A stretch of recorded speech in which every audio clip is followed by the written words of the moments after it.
तो सही आंसर है पारसी। लेकिन एग्जाम में जब यही प्रश्न और ऑप्शन मिलता है तो लगता है बौद्ध भी सही है, सिंधी, पारसी, जैन और भी ढेर सारा लगता है। और यदि आप चाहते हैं ना भूलें ना कंफ्यूज हो तो सीधा यहीं पर रस्सी उठाएंगे और इसी में इनबिल्ट करके आप हमेशा के लिए क्या बोलेंगे, नवरोज रस्सी त्योहार। एग्जाम में प्रश्न मिलेगा आपका कि नवरोज त्योहार किस समुदाय से संबंध है, आप बार बार क्या बोलते हैं, नवरोज रस्सी त्योहार, और रस्सी से ही आपका आंसर बाध्य हो जाता है कि पारसी समुदाय से ही है।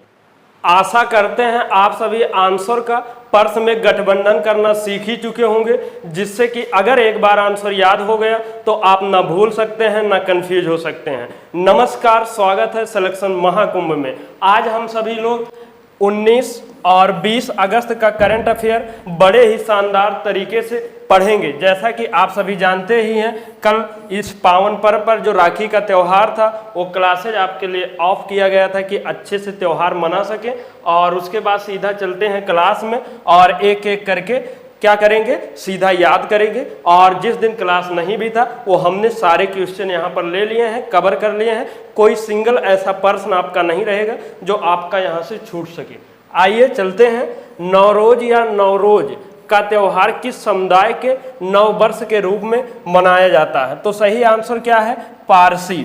अब इसको याद क्या करेंगे, कैसे रखेंगे? हम लोग के तरीका यही है कि आंसर को उठाए के प्रश्न में इनबिल्ट कर देते हैं। तो यहाँ पर हम लोग रस्सी उठाएंगे और ऐसे ही इनबिल्ट करके क्या बोलेंगे, नवरोज रस्सी त्योहार। आपके एग्जाम में प्रश्न में ऑप्शन में क्या मिलेगा, बौद्ध धर्म, सिंधी, पारसी, जैन, बौद्ध, मतलब ऐसे ही कुछ मिलेगा, लेकिन रस्सी टाइप में ऐसा कुछ नहीं मिले। और आप पारसी से यहाँ जब बार बार रस्सी करके याद किए रहेंगे कि नवरोज रस्सी त्योहार किस समुदाय से संबंध है, तो यहीं पर आपका रस्सी से आंसर बाध्य हो जाएगा कि क्या होगा, पारसी ही होगा। और यह है क्या, देखिए ये आप देखेंगे, नौ मतलब नया, रोज मतलब दिन, तो मतलब नौ रोज या ऐसा दिन करके आप मान सकते हैं कि जो ये पारसी समुदाय का है नया वर्ष है। और कब से शुरू हुआ है, 16 अगस्त से शुरू हुआ है। और ये कौन सा फारसी कैलेंडर है जो इसको का नाम है प्रथम दिन माना जाता है। और इसका जन्म कैलेंडर का कहाँ से हुआ था, इसका स्थापना प्राचीन फारस या वर्तमान जो ईरान है वहाँ से इसका मतलब निर्माण स्थापना हुआ था, यहाँ से ऐसा कुछ। ठीक, तो आप सभी लोग अब नवरोज त्योहार को आप बार बार क्या बोलेंगे, नवरोज रस्सी त्योहार। और यहाँ पर क्या हो जाएगा, आपका आंसर पारसी हो जाएगा। और उसके बाद जो अपने ये क्या नाम है, पारसी समुदाय के भाई बहन हैं जुड़े हुए हैं या किसी, तो आप इसको निगेटिव में नहीं लेंगे। हमने यहाँ बीच में नहीं इनबिल्ट किया है जिससे किसी को कुछ ऑड लगे, ठेस पहुंचे, ऐसे सिंपल सा सीधा सा यहाँ पर उठा लिए हैं। अगर इसमें दिक्कत आता है तो आप यहाँ से पूरा उठा सकते हैं, लेकिन ये जो आपका रहेगा ये भूलने और कंफ्यूज नहीं होने देगा। और आशा करते हैं कि आप सभी लोग रक्षाबंधन का त्यौहार बड़े ही शानदार और धूमधाम तरीके से मना भी लिए होंगे। लेकिन एक बार फिर आपको हम वही याद दिलाना चाहेंगे कि काश ये त्यौहार जो मनाया गया है भाई बहन के रिश्तों का प्यार वाला, ये आप जब सिलेक्टेड होते, कोई भाई है या बहन है, काश वो सिलेक्टेड होते हैं, जो ये प्यार है ये और भी गहरा होता। ठीक है, आप समझ रहे हैं प्यार गहरा कैसे हो सकता था। आप जो ये सिंपल सा एक मतलब उस वाला टैग वाला, क्योंकि राखी का त्यौहार जो है आप उसमें क्या कुछ ना कुछ बहनें राखी बांधती, आप उसको मतलब कुछ प्यार स्वरूप आप उसको कुछ देते हैं, तो अभी कितना दिए होंगे आप उस पर जज करिए। और काश वही अगर आपका सिलेक्शन लिए होते फिर बढ़िया से प्यार देते तो अलगे उसका आनंद आता। इसलिए आप सभी लोग मेहनत से मन लगा के पढ़ाई कर लें कि अगला जो राखी आए तो ये काश वाला वर्ड ना रहे, वो हट चुका रहे। अभी हम लोग क्या पढ़े थे, श्रेथा थाबिसिन के स्थान पर क्या है, थाईलैंड का 31वां प्रधानमंत्री किसे चुना गया है? तो सही आंसर क्या है, पैंतोगटान सिनावात्रा। तो आप लोग यहाँ पर थाईलैंड के ये नए हुए हैं तो जिस देश के हैं वहाँ से इनका नाम निकलना चाहिए। आप बोलोगे क्या, पैंतोगटान सिनावात्रा में यहाँ से आप थाई जोड़कर क्या बोलोगे, पैंतोगाटान थाई वात्रा। जो आपका ये सीना वात्रा है आप यहाँ पर क्या बोलोगे, थाई वात्रा। और जब ऐसे बार बार फ्लो में बोले रहेंगे तो आपका ये थाई से आंसर बाध्य हो जाएगा कि ये थाईलैंड का है। और मैक्सिमम पॉसिबिलिटी ये रहेगा, अभी इससे पहले ही जस्ट क्या हुए थे, इनको क्या कर दिया गया था, सस्पेंड कर दिया गया था। इनका नाम क्या हम लोग पढ़े थे, श्रेथाई थाईबिसिन। और थाई से कहाँ का हो गया रहा, थाईलैंड। याद कैसे किए थे, आप किसी के श्रेय या कृपा से क्या कहें कोई चीज ज्यादा ना टिकत है, अर्थात जो बने थे ये प्रधानमंत्री ने हटाए दिन गए। अब यहाँ से क्योंकि अगर मान ले ऐसा होगा नहीं कि ये दोनों साथे में आ जाए ऑप्शन यहीं पर रहे, तो ये दिक्कत हो जाएगा ना कि किसको सस्पेंड किया गया है, किसको मतलब नया 31वां नंबर लाया गया है, जो क्रम नहीं पूछा जाएगा। तो आपको ये हमने बता दिया, ये याद हो गया, तो दूसरा ऑटोमेटिक यही हो जाएगा। और नहीं भूलत या कंफ्यूज है तो पी से परमानेंट थोड़ा मान सकत है कि अभी तक के लिए ये परमानेंट कर दिया गया है, जब अगर दोनों में कंफ्यूजन बनता है। और जितने भी लेटेस्ट बन के आए हुए हैं हमने बड़े ही शानदार तरीके से उसको याद करवा दिया गया है। और ये बहुत इंपॉर्टेंट बात ये है, क्या है ये, थाईलैंड की सबसे कम उम्र की प्रधानमंत्री बनी है। उम्र इनका 37 वर्ष है। और फोटो इनका ईमेल लगाए होते तो देखते एकदम मन खुश हो ही जात कि काश तो पढ़ लिया हो सके तो शादी वादी उधरे हो ही जाए और सिलेक्शन ले ले, लेकिन लेंगे तब कुछ सोच सकते हैं। और हाल ही में संयुक्त राष्ट्र में भारत का अस्थायी प्रतिनिधि किसे नियुक्त किया गया है, तो सही आंसर क्या है, पर्वतनेनी हरीश को। और यहाँ पर याद कैसे रखेंगे, आपका प्रश्न क्या है कि संयुक्त राष्ट्र में भारत का अस्थायी प्रतिनिधि, आपका ये प्रश्न है। और यहाँ से पर्वत उठाएंगे और इसी में इनबिल्ट करके आप बार बार क्या बोलोगे, संयुक्त राष्ट्र में भारत का अस्थायी पर्वतनिधि, क्या बोलोगे, प्रतिनिधि के जगह पर आप ऐसे फ्लो में बोलेंगे संयुक्त राष्ट्र में भारत का स्थायी पर्वतनिधि। और पर्वत से अब आपका यही आंसर बाध्य हो चुका है, क्या, पर्वतनेनी हरीश। जैसे हम लोग हर एक जगह उद्देश्य यही है कि प्रश्न में ही आंसर इनबिल्ट करें, प्रश्न आपके एग्जाम में, आंसर आपका, और सिलेक्शन किसका रहेगा, आप उन लोग का रहेगा। और ये यहाँ से रिटायर्ड कौन हुए हैं, जो रुचिरा कंबोज जी हैं, इनका नाम काफ़ी चर्चा में रहा हुआ है। और इसका जो यूएनए है इसका स्थापना कब हुआ था, 24 अक्टूबर 1945 में। कौन सा देश third voice of global south summit 2024 का मेजबानी कर रहा है, तो सही आंसर क्या है, भारत। अब देखेंगे वॉइस यानी कि चर्चा पर चर्चा बात किया जा रहा है किसी विकास की, तो इसको आप बोलेंगे क्या, भारत के लिए हम लोग भार उठाएंगे और इसी में इनबिल्ट करके आप क्या बोलोगे, थर्ड वॉइस भार। यहाँ भी भार लगाइए, मैं बार बार नहीं जोड़ता हूँ कि कुछ लोग को भाई निगेटिव भी लग जाएगा। आप अपने हिसाब से क्या बोलोगे, थर्ड वॉइस भार आप ग्लोबल साउथ भार समिट 2024। और भार से आपका आंसर बाध्य हो जाएगा भारत। और ये ऐसा उसी में बंध चुका रहेगा, क्योंकि याद दोनों में करना है, वहाँ कंफ्यूजन होगा भूलेंगे, लेकिन अगर यहाँ वॉइस भार आपको याद आई गए तो बस अब ना भूली हैं ना कंफ्यूज हुई हैं। और आप सब है का पता हो चुका है। इसका उद्देश्य क्या है, जो विकासशील देशों के लिए भविष्य की चुनौतियों की चर्चा किया जाएगा। और ये क्या है, ग्लोबल जो डिस्कशन में क्या किया गया है, विकासशील देशों को एक साथ लाना है कि कैसे क्या हम लोग विकसित राष्ट्र बने। और 15 अगस्त 2024 को राष्ट्रीय कीट निगरानी प्रणाली का शुभारंभ किसके द्वारा किया गया है, तो सही आंसर क्या है, आइए यहाँ पर हम लोग देखिए। अगर अब आपको ऐसा प्रश्न मिलेगा तो मैं ऐसा आपको कुछ करवाऊंगा कि अगर ना भी पढ़े हो, पहली बार देख रहे हो, एग्जाम में मिला हो, तो आंसर तक कैसे पहुंचा जाए। एक तो तरीका यही है कि हम लोग आंसर उठाए के इसी में इनबिल्ट करके बार बार वही याद कर लें। एक खुद ब खुद ये बता रहा है कि देख ले भैया, थोड़े दिमाग पर जोर डाल दिया तो खुद है आंसर। अब देखिए क्या है, यहाँ पर आपका प्रश्न क्या है, राष्ट्रीय कीट निगरानी प्रणाली, राष्ट्रीय कीट निगरानी प्रणाली। कीट निगरानी हो रहा है, अर्थात कहाँ पर कीट लगते हैं, खेतों में लगते हैं, अर्थात कहाँ से होगी, कृषि विभाग से होगी, कृषि रिलेटेड होगी। ये आप यहाँ तक शायद समझ चुके होंगे। अब यहाँ पर ऑप्शन में जाइए और पूछिए भैया आप सब कौन हैं, कोई है महोदय महाशय कि आप जो कृषि के स्पेशलिस्ट हो। द्रौपदी मुर्मू जी राष्ट्रपति हैं, नरेंद्र मोदी जी क्या हैं, प्रधानमंत्री हैं, अमित शाह जी हैं गृह मंत्री और सहकारिता मंत्री हैं, और शिवराज सिंह जी कहाँ हैं, कृषि मंत्री हैं। अब ये बताइए, अगर जो कॉमन सेंस यूज कर लें तो क्या इसमें आपको याद करने की या पहले से पढ़ने की जरूरत है कि आपका आंसर क्या होगा।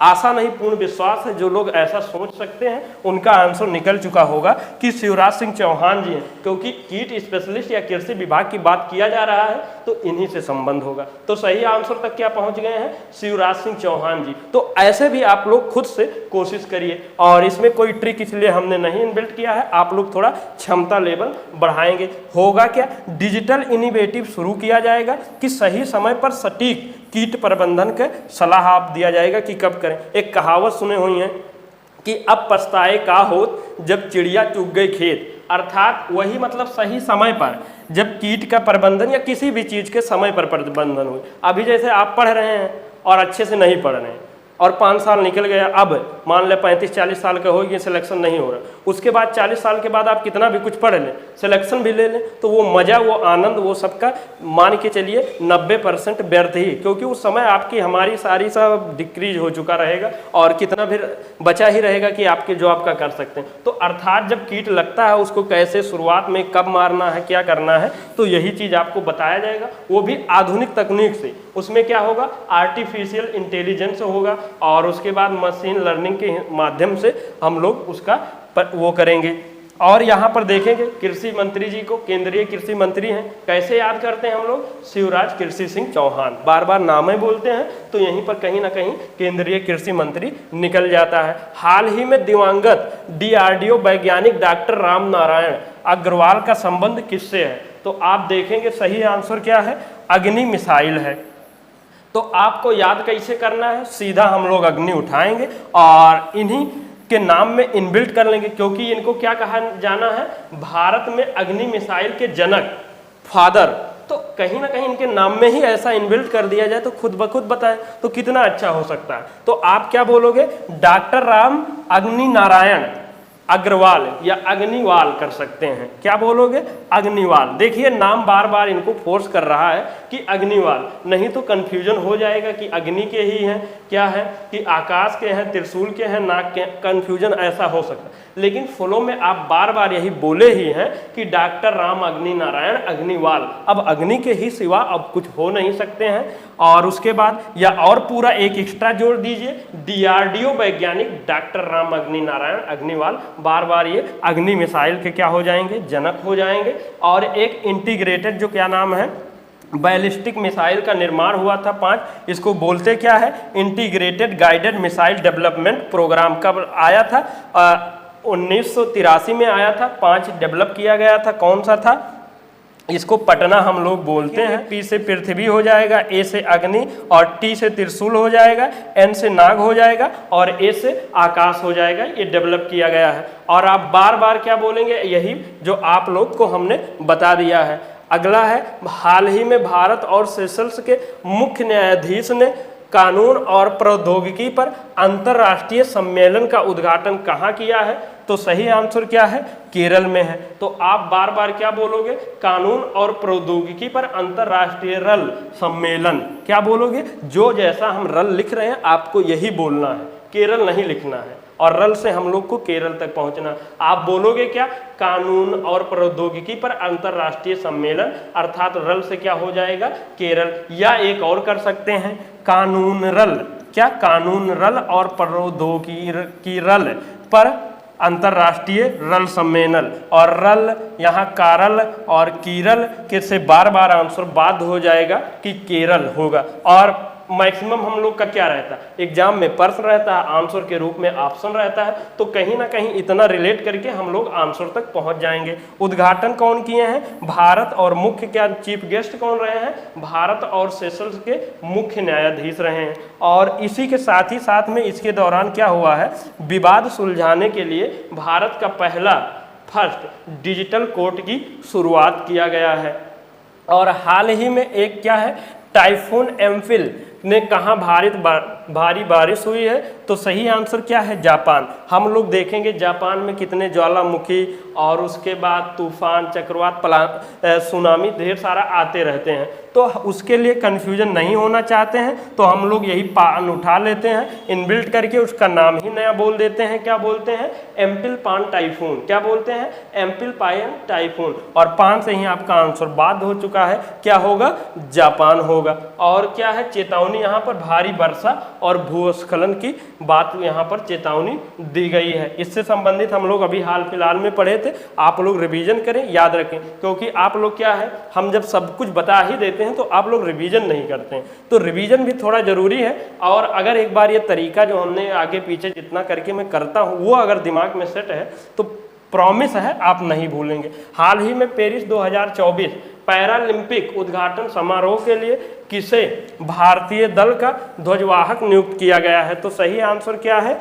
सुमित अंतिल और भाग्यश्री जाधव। अब ये है कि अभी तो यार खत्म हुआ रहा था, अब नया पर्सन आ गया। आप देखिए वो जो पेरिस ओलंपिक 2024 था, तो जहाँ जहाँ पेरिस ओलंपिक मतलब कोई ओलंपिक होता है उसके जस्ट बाद पैरालंपिक होता है। पैरा का मतलब होता है जो वहाँ पर क्या लोग होते हैं, दिव्यांगजन होते हैं या विकलांग जिसको बोल सकते हैं, उनका फिर वही जगह पर वही सेम गेम होता है। तो पेरिस पैरालंपिक 2024 की शुरुआत हो रही है। कब हो रहा है? 28 अगस्त से शुरुआत हो रहा है। उद्घाटन समारोह में ध्वजवाहक कौन रहेंगे? सुमित अंतिल। और ये कौन है? जैसे अपने नीरज चोपड़ा जी उसमें रहते हैं, भाला फेंक में हीरो हैं, तो पैरालंपिक में कौन हीरो हैं? अपने सुमित अंतिल जी ने। और टोक्यो ओलंपिक में गोल्ड जीता था और वर्ल्ड रिकॉर्ड बनाए थे, किसमें? पैरालंपिक में। और साथ ही साथ में भाग्यश्री कौन है? शॉर्ट पुट के हैं, जो इनको साथ में दोनों को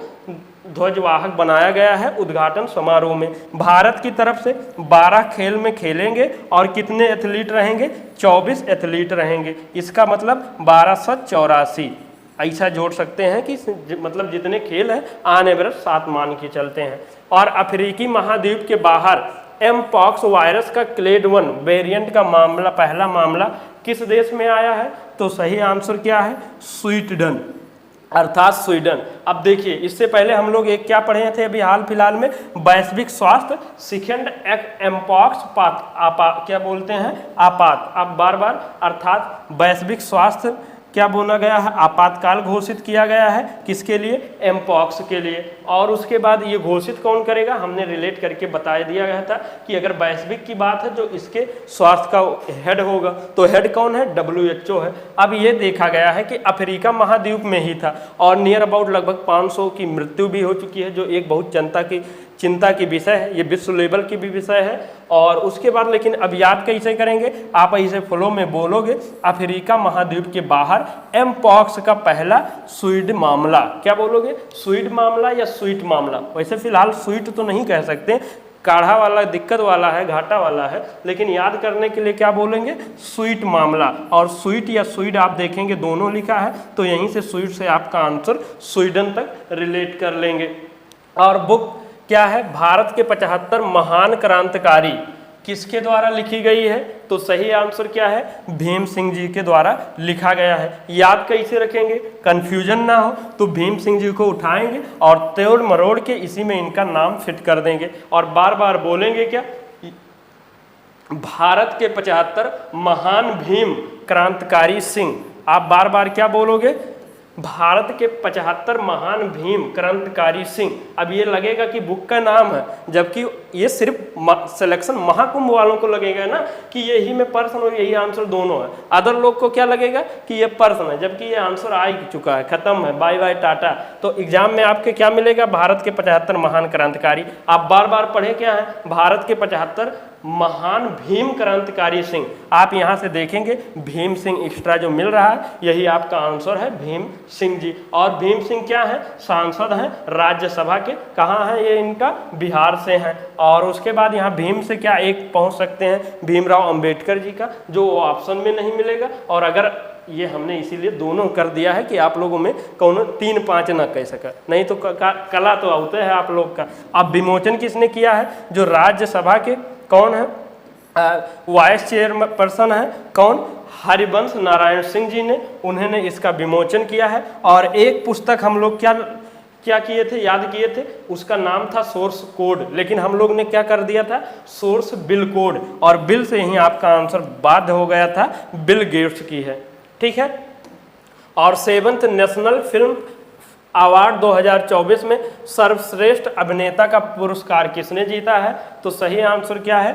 ऋषभ शेट्टी जी ने। कौन सी मूवी वाला? कांतारा वाले मूवी से जीते हैं सर्वश्रेष्ठ एक्टर। अब देखिए इसमें हैं तो बहुत, क्या है तो बहुत, मतलब कई उसमें हैं और ये तो बहुत और भी शार्ट है और इससे बहुत, मतलब मोस्टली एग्जाम में प्रश्न यहीं से देखने को मिलेगा। तो इसलिए आप कम से कम इतना तो आना ही चाहिए, और इतना हो जाता है। और एक्स्ट्रा करना चाहते हैं तो इतना, और एक्स्ट्रा करना चाहते हैं तो हम लोग और दे देंगे, लेकिन मिनिमम इतना आप लोग याद रखेंगे। ये कौन सा 7th का मतलब 70 नंबर का क्रम है, और आधार वर्ष जो मूवी लिया गया है 2022 से। और सर्वश्रेष्ठ फिल्म कौन सा है, अट्टम जो मलयालम केरल का है। और सर्वश्रेष्ठ एक्टर कौन है, ऋषभ शेट्टी कौन है, किस मूवी के, कांतारा के। सर्वश्रेष्ठ एक्ट्रेस फीमेल वाली तो क्या है, नित्या है, मानसी हैं, और थिरुचित्रभल्लम है, कौन से, कच्छ एक्सप्रेस मूवी से। और सर्वश्रेष्ठ डायरेक्टर कौन है, सूरज, कौन, ऊंचाई फिल्म से। और मोस्ट इंपॉर्टेंट एक क्या है, बेस्ट हिंदी फिल्म का अवार्ड या फीचर फिल्म तो कौन है, गुलमोहर। आप यही में जोड़ कर अब देखें, याद करने का हम आपको तरीका बता देते हैं। आगे हर एक में तो ये तो जानेंगे ही, 7th film fair film award वाला। और उसके बाद क्या बोलोगे, बेस्ट हिंदी मोहर फीचर फिल्म पुरस्कार, और मोहर से गुलमोहर निकलेगा। सर्वश्रेष्ठ फिल्म में एक का नाम है फिल्म अट्टम कर दीजिए, और सर्वश्रेष्ठ एक्टर में सब कर दीजिए, मतलब ऐसे करके आप अपने, और हम यहाँ जोड़ देंगे तो आप लोग को लगे कि इतना कंफ्यूजन हो गए, दिक्कत हो जाए। अब तरीका आप लोग समझ चुका है।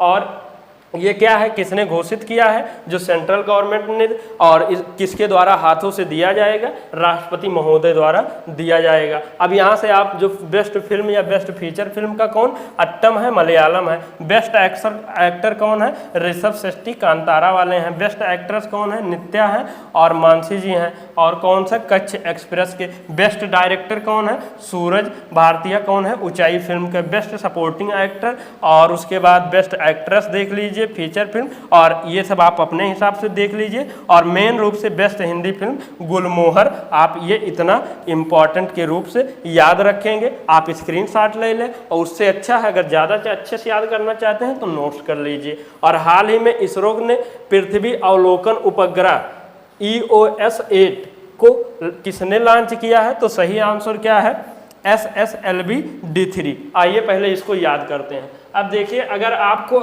यही दिया रहे तो EOS, तो भी लगेगा कि एक उपग्रह है, कोई बात किया जा रहा है। EOS 8 लग गया है तो यहू लगत है कि एक उपग्रह है, यहू याद हो जाता है। अगर यही में कुछ डी फी नहीं कह के लिखा हो तो वहू लागत कि यहू याद हो जाता। बस दिक्कत क्या होता है, ये दिमाग ही ऐसा सेंस ऐसा है कि भाई हमें प्रश्न तो याद हो जाए लेकिन आंसर हम ना याद करें, क्योंकि सिलेक्शन हो जाए। तो यहाँ हम लोग प्रश्न बना देते हैं। आइए कैसे, सही आंसर क्या है, SSLV D3 है। तो हम लोग इसका नाम ही अब यहीं में जोड़कर ये जो उपग्रह है क्या हो चुका है, EOS 808 SSLV D3। अब यही आपके उपग्रह हो गए, यही जिससे आपका लॉन्च किया गया है। अब कोई दिक्कत है, याद तो अलगोस करना, आप फ्लो में बोलोगे EOS 808 SSLV D3 नाम भी है वो। अब यहीं से आपका कहीं ना कहीं आंसर निकल जाएगा। अभी EOS का फुल फॉर्म और अर्थ यही है, पृथ्वी अवलोकन उपग्रह, अर्थ ऑब्जर्वेटरी सैटेलाइट, ठीक है। और SSLV देख लीजिए, थोड़ा स्मॉल सैटेलाइट लॉन्चिंग व्हीकल है, जो मतलब कम पैसे में, क्यों, बड़े छोटे उपग्रह भेजने के लिए ये PSLV का यूज किया जाए, छोटा के लिए छोटकऊ, बड़ा के लिए बड़कऊ यूज किया जाए, इस उद्देश्य से इस ये है। तो यहाँ पर ये हो गया, कब किया गया है, अभी 16 अगस्त को। कितना वेट था, 175 kilogram, Satish Dhawan space centre से, श्रीहरिकोटा आंध्र प्रदेश। अब बार बार यहू कंफ्यूजन हो जाता है, सतीश धवन स्पेस सेंटर है कहाँ, है क्या, तो इसमें ऐसे कर सकते हो ना, सतीश धवन श्रीहर स्पेस सेंटर और आंध्र वहीं में जोड़ ले, सब है तरीका, बस आप करना तो चाहें। और हमें लगता है काफ़ी लोगों को कन्फ्यूजन हो रहा होगा, तो आप ऐसे जोड़ लीजिए। अब देखिए, 2 दिन का जितने भी महत्वपूर्ण करंट अफेयर बन सकता था वो हमने सब कवर करने की कोशिश किया है। जो 1-2 अगर बच भी गए हैं हम देखेंगे तो उसको अगले क्लास में कवर कर लेंगे। बस आपसे इतना हम वादा कर रहे हैं कि ये नहीं है कि अगर आप यहाँ करंट अफेयर रेगुलर कंटिन्यू पढ़ रहे हैं तो कहीं और अलग भटकने की जरूरत पड़ेगा, कि मतलब यहाँ कुछ छूट तो न जाता है, अलग से पढ़ना पड़ेगा, ऐसा नहीं होगा। और अब यहाँ हम लोग चलते हैं सिलेक्शन वाले जोन पर, और सिलेक्शन तभी होगा जब आपका पढ़ा हुआ आंसर याद होगा। और एक बार पुनः आप सभी को राखी की ढेर सारी बधाई और शुभकामनाएं देते हैं, और साथ में आप लोग को पिन भी कर रहे हैं, थोड़ा वो भी कर रहे हैं कि अगला राखी कैसा होना चाहिए। आप वहां तक समझ चुके होंगे, सर जी बार बार बेइज्जत ना करें, ठीक, तो क्या होगा, चलते हैं। और किस राज्य के नंजराय नायडू पक्षी अभ्यारण्य और काजू बेली नायडू पक्षी अभ्यारण्य को रामसर साइट घोषित किया गया है? और नाडू नाडू से बार बार क्या हो जाएगा आंसर, तमिलनाडु। हाल ही में किस राज्य सरकार ने अग्निवीरों के लिए कारगिल राज्य पैकेज की स्थापना, राज्य से आंसर निकलेगा राजस्थान। हाल ही में दृष्टि बाधित ग्राहकों के लिए किसने ब्रेल डेबिट कार्ड लॉन्च किया है? तो हम लोग क्या बोलेंगे, ब्रेल डेबिट पीएनबी कार्ड अर्थात पंजाब नेशनल बैंक। और हाल ही में किस राज्य सरकार ने रत्नागिरी स्थित मेसोलिथिक युग के प्राचीन स्मारक को संरक्षित स्मारक अर्थात संरक्षित महा, और उसके बाद क्या, रत्ना स्मारक, महा से महाराष्ट्र हो जाएगा और रत्ना से रत्नागिरी स्थित अपना वो हो जाएगा। हाल ही में किस आईआईटी ने लाइव लोकेशन ट्रैकिंग के लिए क्या ई सूज विकसित किया है? ये जो सूज है वो क्या करेगा बताओ आप लोग, दौड़बे करिए ना, होगा एक सोइए थोड़ी ना, उसको क्या किया जाएगा, दौड़ा जाएगा। अब दौड़ेंगे तो यहीं लिख लिया ई दौड़, सूझने की, दौड़ने के लिए सूज है, और ई से इंदौर ना पढ़ सकते हैं क्या, तो अर्थात आंसर निकलेगा आईआईटी इंदौर। और 15 अगस्त 2024 को भारत अपना कौन सा स्वतंत्रता दिवस मना रहा है? 78। अब बार बार इतना याद करा दिए हैं, 4 दूना 8, 78 हो जाएगा, नहीं तो 76, 77, 79 में कंफ्यूजन होगा। और 27th नेशनल कॉन्फ्रेंस ऑफ क्या है, ई महा गवर्नेंस का राज्य में आयोजन किया जाएगा, और महा से आपका आंसर निकलेगा महाराष्ट्र। ये बार बार हमने याद ही करा दिया है। और हॉकी इंडिया ने किस भारतीय खिलाड़ी की जर्सी नंबर 16 को रिटायर्ड किया है? तो अगर हाँ, ये भी अब देखेंगे, अगर कॉमन सेंस यूज किया जाए तो किसकी ज़्यादा चर्चाएं हो रही है हॉकी से संबंधित इंडिया से, तो कहीं ना कहीं चर्चा में PR श्रीजेश की जी है, जो संन्यास भी लेके चुके हैं और जूनियर हॉकी का कोच भी बने हैं, जर्सी नंबर 16 रिटायर भी किए हैं, और पेरिस ओलंपिक के समापन समारोह में ध्वजवाहक रहे हैं किसके साथ में, मनु भाकर, मनु सूटी भाकर में, और नाम इनको क्या बोलते हैं, PR हाकीजेस। और किस आयोग ने flood watch India mobile application 2.0 विकसित किया है? और फ्लड से बाढ़, जल, पानी, यही सब तो है, और क्या है, तो केंद्रीय जल आयोग। और हाल ही में गृह सचिव के रूप में किसे नियुक्त किया गया है? गृह गोविंद सचिव, हम लोग नमो ही बोले थे, अब बुलाओ दिखाओ, तो सही आंसर क्या हो जाएगा, गृह गोविंद मोहन हो जाएगा सही आंसर, गृह सचिव। और विक्रम विदेश, यानी विदेश विक्रम मिस्त्री, विदेश वाला ये है। और कैबिनेट सचिव जो है, कैबिनेट TB नाथन सचिव अर्थात TB सोमनाथन जी हैं। और इससे शानदार तरीका मुझे तो नहीं लगता है कि कोई हो सकता है। अभी कहें कि सर जी यादव ना करे पड़े, वो वाला कौन तरीका, तो याद अगर ना करा चाहता तो पढ़ाई छोड़ दे, ना सिलेक्शन रही ना पढ़ाई रही। तो अब जितने भी महत्वपूर्ण बन सकते थे सब हमने कवर किया, रिवीजन भी बार बार कराया। तो अब यहाँ पर आप सभी की सुविधा के लिए नंबर दिया गया है, किसी प्रकार के करियर संबंधित संपर्क कर सकते हैं, PDF क्लासेज। और चैनल पर पहली बार आए हैं तो यहाँ पर सब्सक्राइब कर लीजिए, बेल आइकन हिट कर लीजिए, कि जैसा कि ये काश वर्ड ना लगे, ये रक्षाबंधन की तरह, कि काश ये ट्रिक हमें पहले मिल गया होता तो हमें याद करने में आसानी होती, सिलेक्शन हो जाता। और उसके बाद ये हमारे लिए है, आप सभी लोग का अगर इतना हमारी मेहनत अच्छा लगता है और बढ़िया से राखी मनाए हैं तो ये लाइक, कमेंट, शेयर ये सब करके हमें अपना प्यार दीजिए, आशीर्वाद दीजिए। और उसके बाद और अगर अच्छा करेंगे कार्य तो आप लोग को भी रिजल्ट अच्छा ही मिलेगा। और उसके बाद ये आप सभी लोग के लिए टेलीग्राम चैनल है, यहाँ पर से आप लोग जुड़े और जितना भी कुछ हो सकता है आप लोग को यहाँ पर सूचना भी दे दिया जाता है, लिंक PDF सारा मिलते रहते हैं, क्विज भी मिलेंगे। और एक बार पुनः आप सभी को राखी की बहुत बहुत बधाई एवं ढेर सारी शुभकामनाएं। लेकिन वो प्यार आपका जो भाई बहन वाला और भी गहरा हो सकता था या है जब आप यहाँ पर मेहनत कर लेंगे, सिलेक्शन ले लेंगे। अगली वाली क्या नाम है जो राखी है, ये हल्का फुल्का वाला और सूखा वाला ना रहे। इन्हीं सब शब्दों के साथ में सिलेक्शन महाकुंभ परिवार की तरफ से बहुत बहुत बधाई एवं धन्यवाद।